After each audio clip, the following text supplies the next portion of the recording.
Hey gang. Hey, hi. Ducking.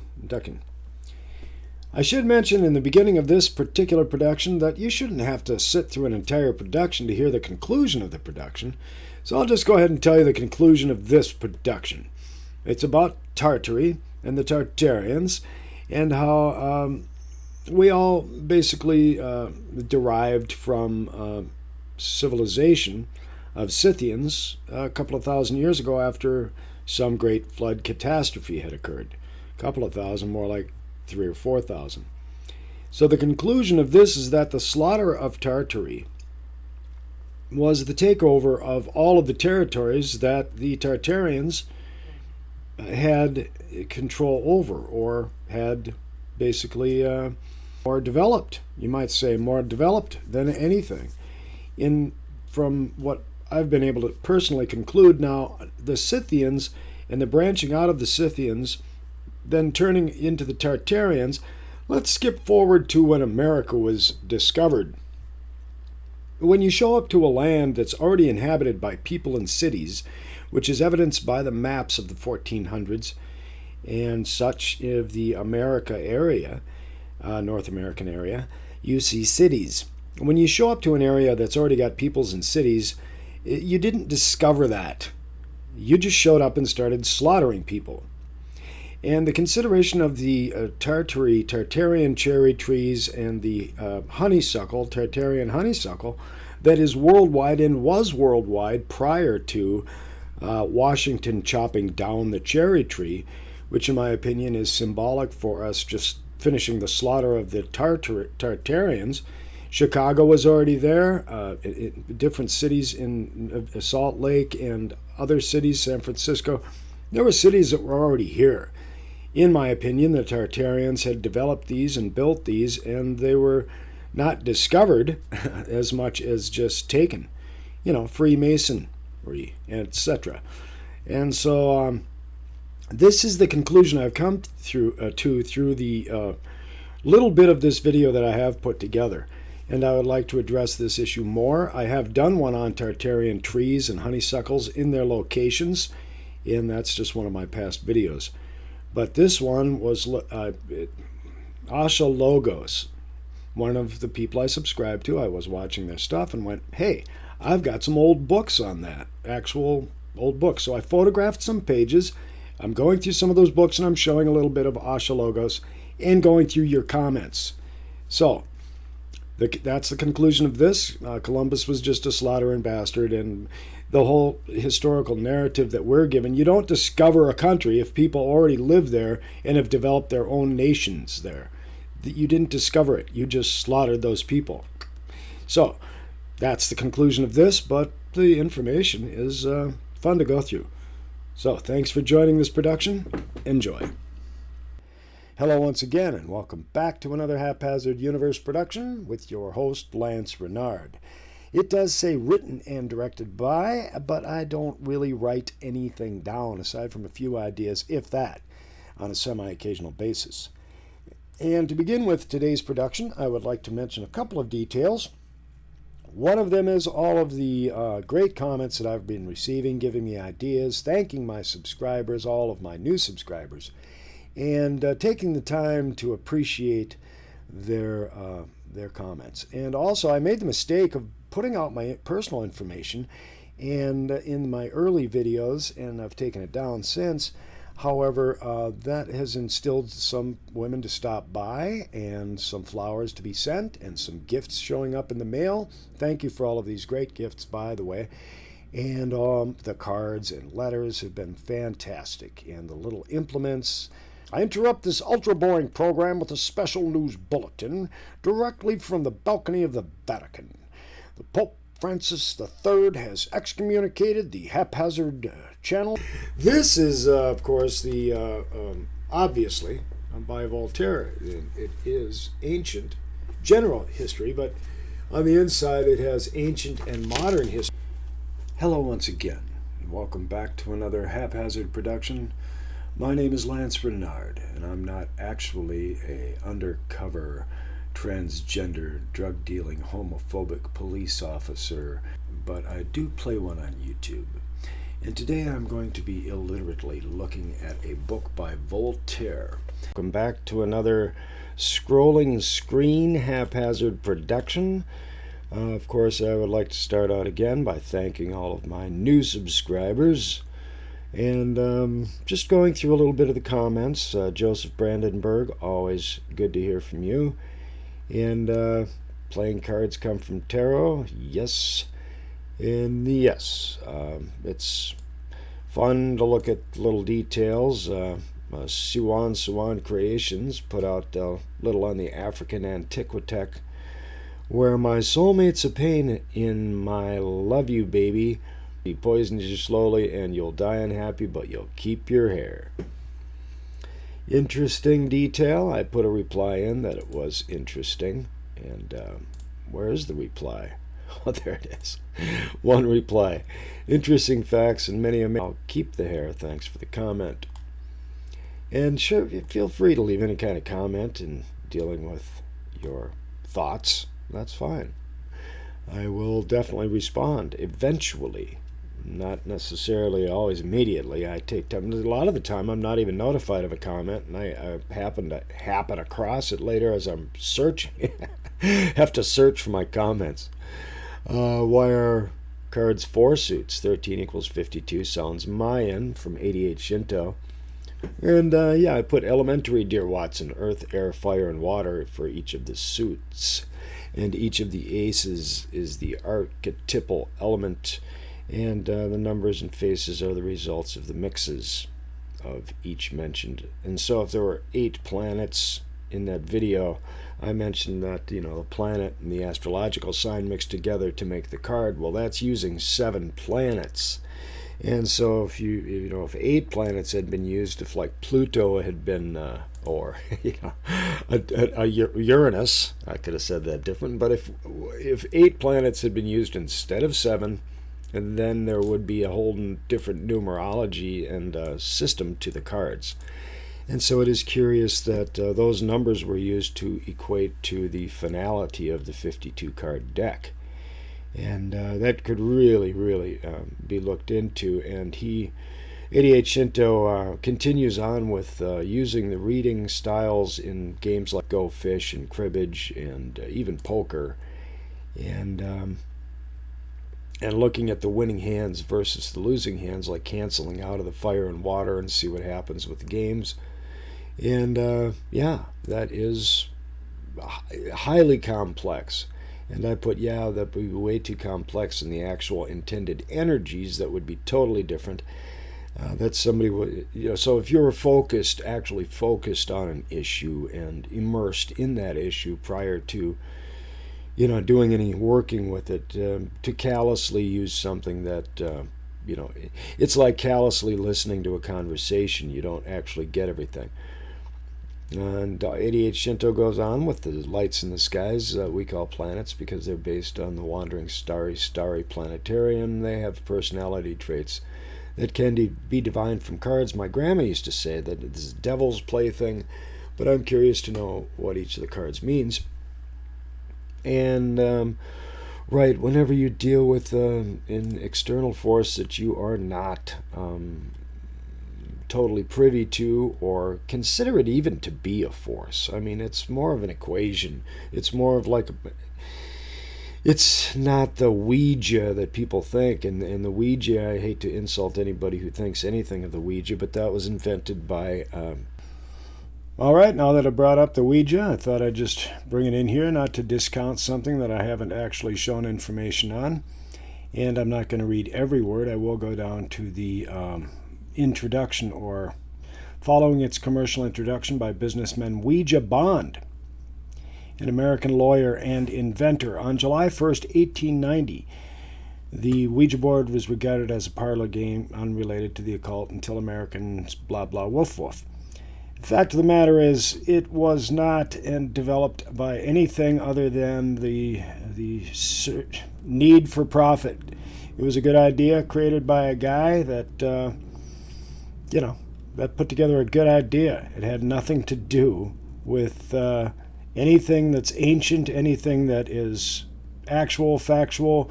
The only power this thing has is the power that people give it. It's kind of like your fears. The scariest thing in the dark you need to realize is you, nothing else. And this Ouija has instilled a lot of fear and unnecessary, oh, look at all this stuff. Ectoplasm, demonic response, demonology, conjuration. This is pathetic and ridiculous. Might as well take a stack of 10 coins, and then as you flip each one, it's going to, predict your future. This is pathetically ridiculous, and I apologize for my emphatic nature, but it's a fact. Now, back to the essay. Company. It has nothing to do with any, powers of voodoo and all that hokum and phooey. It's ridiculous. It's brainwashed ridiculism. Ouija boards are absolute hokum. So if you give them any credulence, well, you might as well say that the receipt you got from Walmart has magical powers. Okay.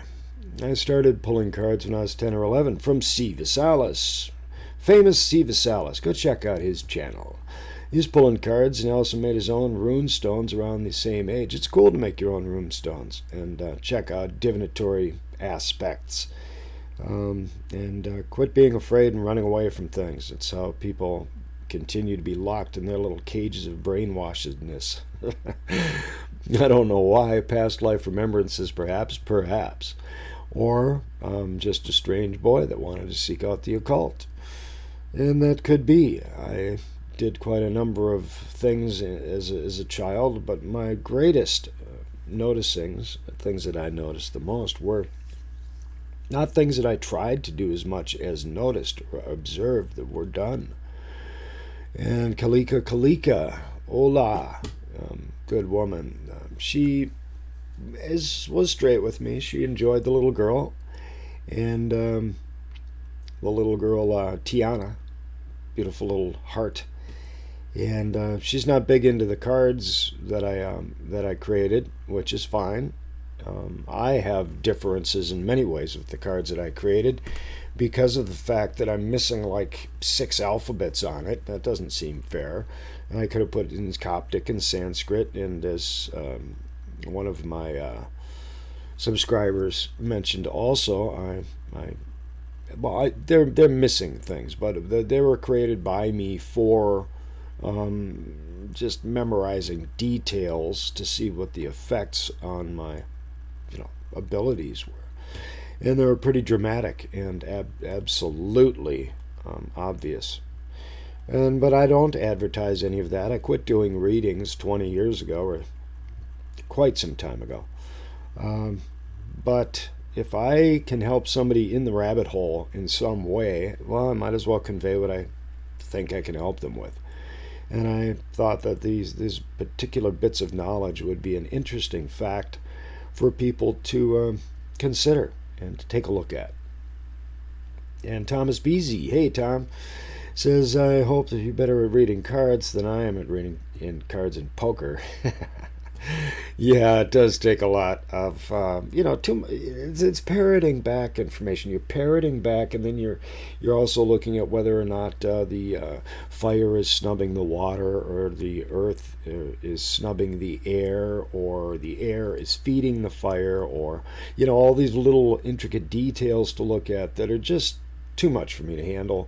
I'd use an entire deck. I'd find him, and then all the cards that, it's pretty complicated. I do what's called a rainbow spread, and it takes forever. So I won't get into that. And so, once again, the screen is beginning to do some serious jumping on me, but as we can see through our comments, here's why I mentioned a ton of alphabets were missing in the cards that I created. And here's my email address, is right here. If you want to send me an email, send me pictures, send me any messages, that's fine. Lance Reynard at Yahoo. I've been online so long that I actually have my own name at Yahoo. There's a word for that. I forgot what it is, but Lance Reynard. And if you want to get through me to me through Gmail, it's just reversed. Reynard Lance at Gmail. So it's pretty simple.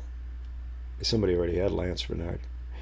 White Tiger. Hey, White Tiger. Morning, Lance. It's too bad the world can't listen to that little girl. Well, that's kind of why I posted her, so the world could listen a little bit to her and look at the way she's projecting to her mother, the look in her eyes, the feeling she is conveying, and the way she is moving with her words. She's just so effective.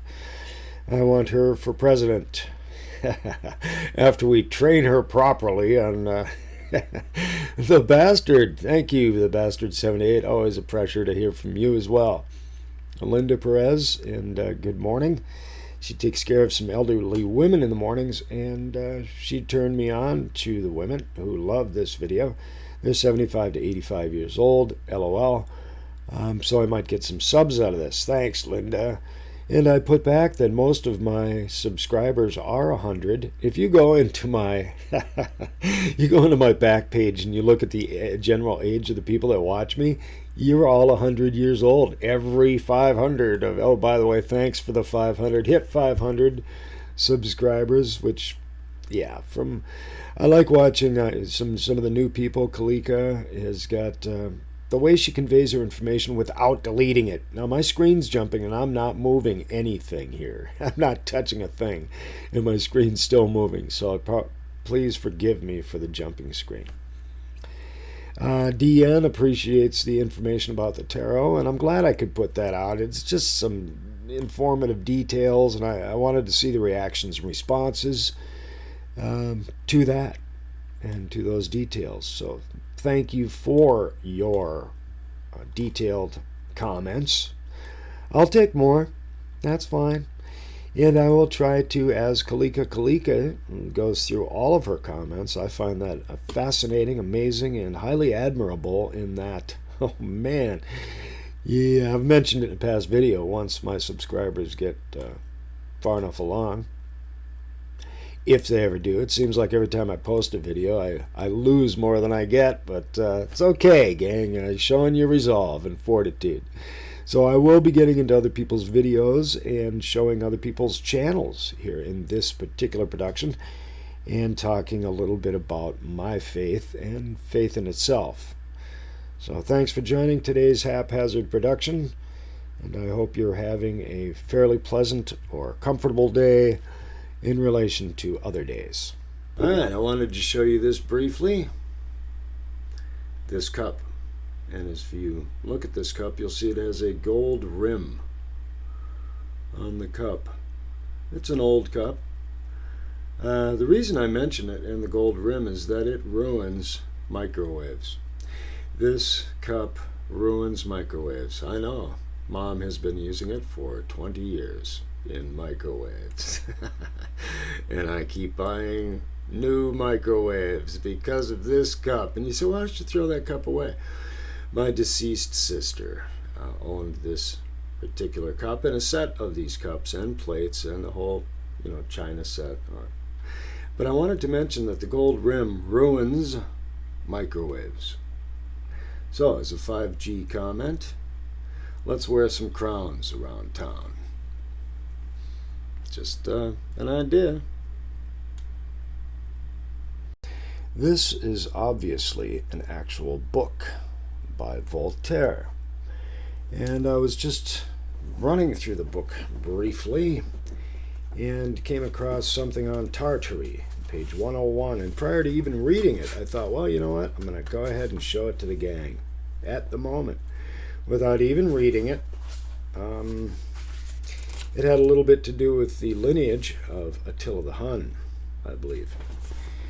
Let's see here, it's on page, now I'm going to just show this page so it might be frozen. I don't know, this camera will probably be too blurry. Let me zoom in a little bit and hold that, if that could be frozen.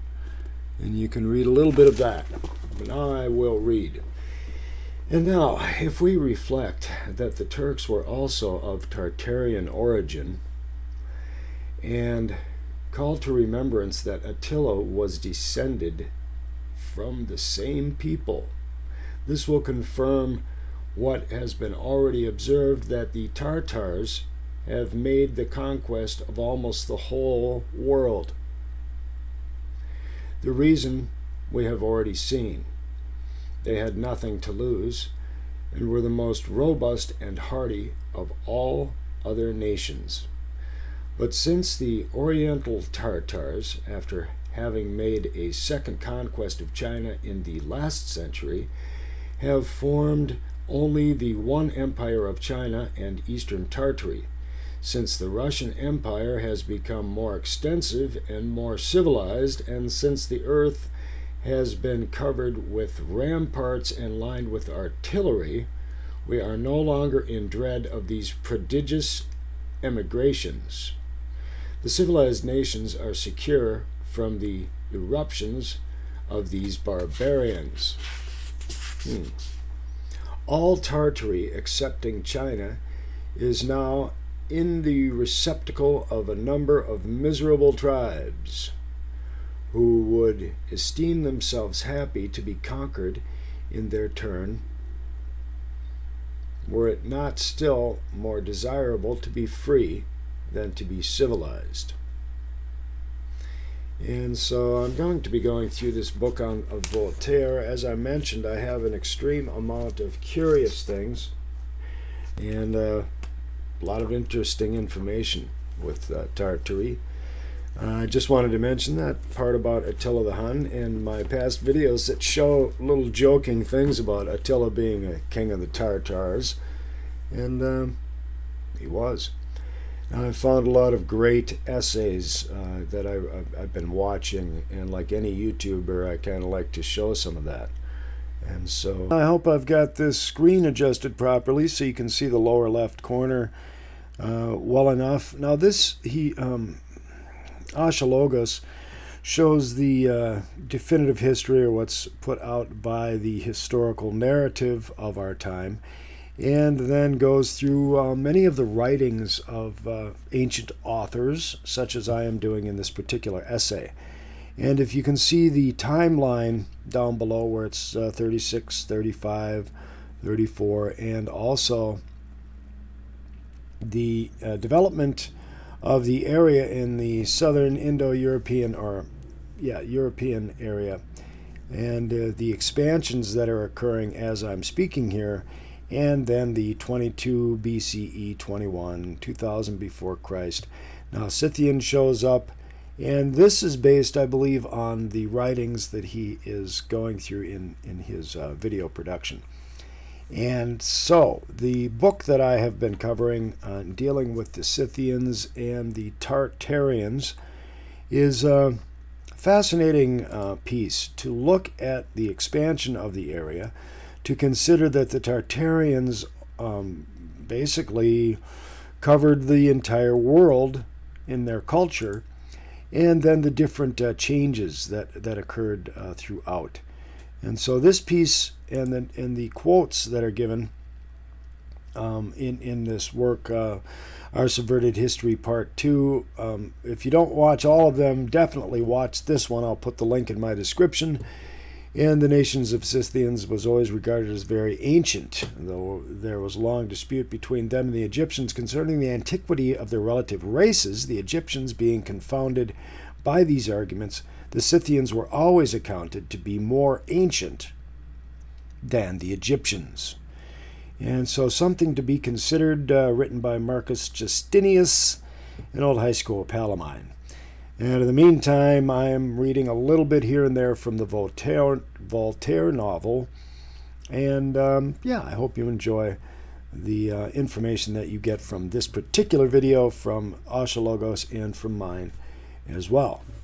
So thanks. And also, in the taking of Constantinople by the Turks, I mean, could I get any more boring? Jeez, really?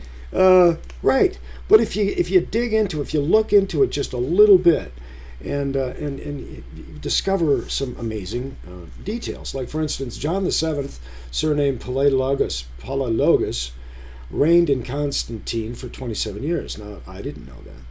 And Palaiologos, man, why do you have 15 letters to your name? And that is a massive name. Look at it. Palaiologos. It's not 15 letters, but it is a pile of them. And there's a couple of names coming up that are like, what the what? I mean, I just noticed them. It's Lacedaemona Hamana Wa. So anyway, this makes it fun. This isn't just as the boring treatise essay, but this is fascinatingly curious, and I'm on the edge of my seat. God. Kidding. One of the humblest people you ever meet. Now, back to this, 1449. So, this John the 7th, I'd go with John 7. You know, J7? I'd have people calling me J7 on Palaiologos. Why would you... Okay, well, he reigned Constantinople, otherwise known as Istanbul. I know, I got a little button back here I got to keep pushing to keep my batteries going. I'm not actually a robot, but I play one on YouTube. And at any rate, we've got 1449 that he died. This John the 7th, J7, Palaiologos, reigned in Istanbul, a.k.a. Constantinople. I mean, I'm just getting through 7 words here, and it's taken me like 20 minutes, for God's sake. Sorry about that if you believe in it. And if you don't, well, I'm going to hell for that one. However, his death happened in 1449, according to this chronicle. And he left the empire in so weak a condition that one of his sons, called Constantine, that was Keanu Reeves, wasn't it? Well, anyway, he became John Wick, and I love his work now. But at any rate, back in 1449, he was obligated to receive the confirmation of the imperial dignity from the Turkish Sultan, Amurath II, from his Lord Paramount. So is Amurath II the Lord Paramount? I thought he was a sultan, and they don't capitalize, so, all right. A little confusing there, big guy. Thanks, Voltaire. I got you. He's probably doing the opium, you know. This. Anyway, a brother of this Constantine had Lacedaemonia, another Corinth, and a third, all that part of Peloponnesus, which did not belong to the Venetians. So Peloponnesus was territory, apparently. I'm going to have to look at that video I just showed by Asha Logos, because I hadn't really watched it thoroughly, because I don't do things that thoroughly. Pardon me. Didn't belong to the Venetians. And so such was the situation of the Greeks when Muhammad Boyuk, or the Great, succeeded Sultan Amurath, his father, for the second time. So there's got to be a typo in there. So I'll reread that. It didn't make any sense. So, such as the situation of the Greeks when Mamamuk Bayuk, or the Great, succeeded Sultan Amurath, his father, for the second time. The monkish writers had described the prince as a senseless barbarian who at one time had cut off the head of his supporter's mistress, Irene, to appease sedition of the Janissaries. Janissaries, yes. And at another ordered 14 of his pages to have their bellies ripped open in order to discover which of them had eaten a melon that was missing. Man, this guy had a couple of screws loose. We still find some of these absurd stories in our biological dictionaries, which have for a long time been little better than alphabetical registers of falsehoods. Well done, Voltaire, well done. Man, this guy has really put it out there, and I want to go through more of Voltaire's information. I guess I've been a little hard on the guy, but I am... Well, Voltaire is quite a poet in the way that he puts his information together. And let's take a little bit more, just look a little more at Tartary and the information on Tartary. Because Tamerlane was a person, an individual, who was a son of daughter Joan, a bastard, and born in adultery. My God, that's terrible. The archbishop and his party declared that the king impotent. Oh, this couldn't be. Younger brothers Henry named upon This farce was followed by all the horrors of civil war. Oh man, there's just civil war after civil war going on. 1465, the rebels, now grown powerful, deposed of their king in effigy. How dare they? Depose of their king in effigy, man. Oh, that's like tearing up a picture of something. So, such forth. How dare they? Well, I'm not sure how much of this book I'm really going to go through. I did go through some of it, and I will find out more in the Tartarian area, but I don't think I'm going to cover with this piece as well as the link that I had referred you to. And so in final conclusion, I would like to say, as a conclusion to this particular episode, that there is so much to cover in here, and I am ending off in the Tamerlane area. I would like to go ahead and continue on, but see how this particular one works out. Like all of my recordings, I just see how they work out and who's interested in what. So I'm going to be covering a little bit more of, well, I think what's important here is for us to realize the Tartaria existed. The people existed. The evidence of their foliage existed worldwide, and we haven't got the full narrative. And so I suppose just in just a little bit of fun, I'm just going to open this up to any given page, find a passage that seems to be relevant, and yeah, we'll just go ahead with Once upon a midnight dreary, while I pondered weak and weary over many a quaint and curious volume of forgotten lore. While I nodded nearly napping, on my door there came a rapping. Sounds of someone gently tapping. Well, of course, you know that's not what this says. That was by Edgar Allan Poe, or we like to call him Eddie. We call them both Eddie, so it's not my fault. However, no, I'm sorry. Let me just go ahead and here. All right. So there we go. By the shores of Gitchigumi, by the shining deep-sea water, sat the wrinkled old Nokomis, nursing little Hiawatha. Henry Wadsworth Longfellow, not even part of this book, but who has a name like Henry Wadsworth? I mean, I don't know. Is that even a real? I would change my name. So with that in mind, like, comment, and subscribe. And in the final conclusion, as I began this particular episode to say, that the huge takeover that has happened, the many, many takeovers that have happened, and the many, oppressive regimes that have taken over, give us the history we have, give us the narratives we have.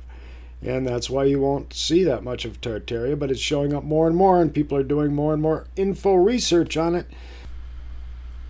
So check that out.